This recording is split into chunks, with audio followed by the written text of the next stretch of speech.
As the first document in English history to propose the idea of limiting a monarch's power, the Magna Carta was an extremely influential document that shaped the current government in England and served as an inspiration for democracy in our constitution today. To further understand the Magna Carta, we have to go back to the early 1200s, where a large controversy was stirring between the king and his people. With little control over his people, King John of England had a very mixed reputation, but the majority of citizens believed he was incompetent. After his brother, King Richard I, died, John was declared king on April 6, 1199. Known by the people as Richard the Lionheart, he was a valiant and intelligent leader and warrior. He was famous for leading the Third Crusade, England's attempt to retake the Holy Lands from the ruler of Egypt, Saladin. Although he was not able to retake Jerusalem, he was able to repossess many of the other lands and peacefully compromise with Saladin. King John, however, was not able to control his country as well as his brother. John's feud with Richard I over the throne, along with his manipulation of his brother and mother for his own benefit, sullied his reputation among the people. Although the citizens considered him generous for feeding poor paupers, there were several reasons that caused them to dislike King John. The people of England didn't favor John as much as his brother because he would loosely impose taxes on his people whenever his income was too low. Above this, he ignored and sometimes even betrayed them during war, which led to large losses of land. An example of this occurs when he broke out in war against France in 1202. After capturing lands from the French, his empire collapsed due to his arrogance and poor management of military resources. In other words, his ignorance and carelessness are what led to his notorious loss of land in western France. In spite of all his failures, King John kept the court system fair and was able to win several battles. However, the infamous quarrel with the Pope quickly tarnished his public image. The conflict started when the Archbishop of Canterbury, Hubert Walter, died on July 13, 1205. Pope Innocent III, a largely respected and dominant figure, wanted for Stephen Langton to become the next Archbishop, but King John did not agree with his decision. He believed that the Bishop of Norwich, John de Grey, should be chosen as Archbishop of Canterbury. Because John ruled during the era that transitioned between the supreme power of the monarch and the rise of the church in governmental influence and dominance, this conflict became a huge rivalry that led to his excommunication in 1209. The Pope had won because the cathedral in Canterbury claimed that they had the right to choose the Archbishop, not the monarch. Finally, in 1213, John settled the dispute and was accepted back into the church in exchange for monetary compensation above allowing Stephen Langton to rule Canterbury.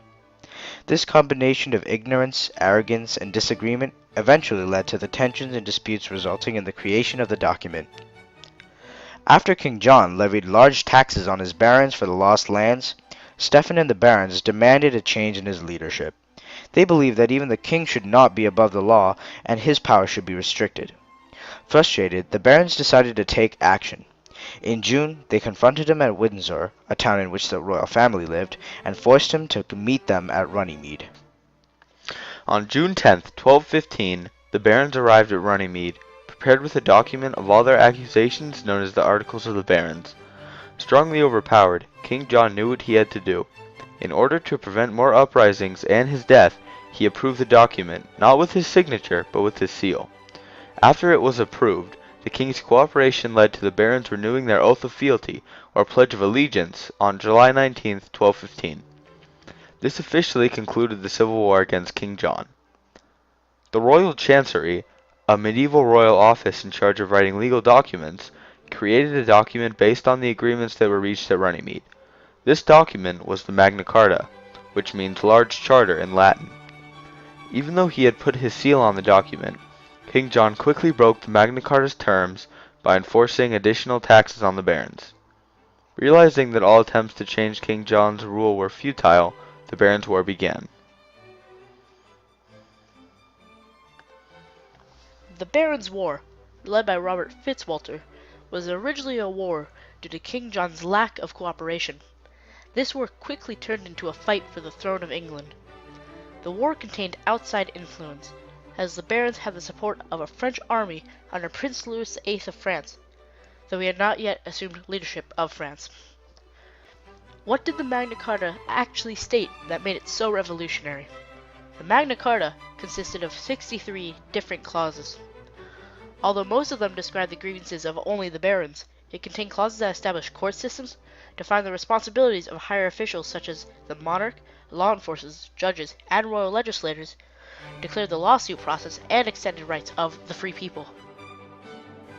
There's a sense in almost every major world tradition, in Islam, in Buddhism, in Hinduism, in Confucianism, that rulers have responsibilities. That's not a new idea. But here it's down on black and white on paper that every subject deserves a process of law. You can't just say, well, it's an emergency, I got to do what I got to do. That the law is above any individual. That's a really important principle. The king's purposes, well, the king's purpose was to get out of the Magna Carta. So in that sense, we can say he did get out of it. He repudiated it, but it stuck around, and his successors ratified it. His successors accepted it as part of the traditions of England. And that's pretty important. I don't think you can say the English people had a purpose. They didn't write this. But in the long run, not just nobles, but even non-nobles benefited from this idea that everyone was under the law. In terms of responsibilities, the Magna Carta's clauses specified the prerequisites for law enforcers, such as the requirement to know the law. They also defined the duties of judges, which included, above the knowledge of the law, the obligation to carry out a fair trial. These ideas, that every trial should be as fair as possible with disregard to feudal rank, is well described in the 19th clause, which states that all trials should be treated equally, no matter who or what it involves. Other similar clauses throughout the Charter ensure a fair justice system that should not deviate in any English court system. As for rights, the Charter contained many clauses that defined the liberties of all free men and created a uniform system of judgment. Its very first, and perhaps most important clause, expanded the rights of the barons to the rights of all free men. Other clauses, such as the 39th, protected the free man's right not to be imprisoned or punished without a fair and lawful judgment of their actions, and punishments were controlled with the 20th clause, which stated that the punishment should be proportional to the crime. To make sure there is no caste-related bias, the 21st clause stated that the criminal should be punished by their socioeconomic peers. It also banned denying, delaying, or implicating justice in exchange for money.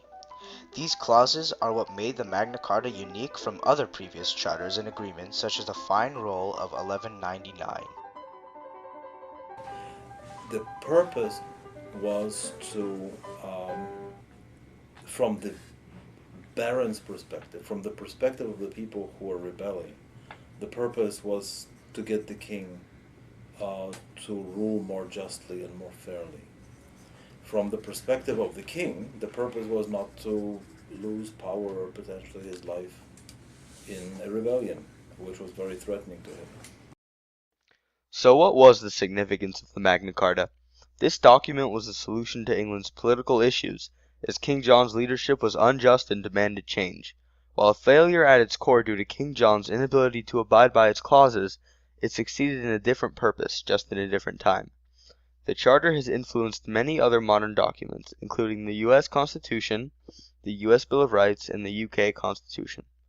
When later official European documents were being developed, the legislators looked back at the ideas of the Magna Carta for inspiration. Lord Edward Coke, a respected judge and politician in the 16th century, drafted the Virginia Charter based on the Magna Carta. Another one of his works, an analysis on the Magna Carta, was later referred to when Congress wrote the Sixth Amendment. One of the most important effects of the Magna Carta is its influence on colonists in the late 18th century. Its ideas were used to incriminate King George II and denounce him as a tyrant.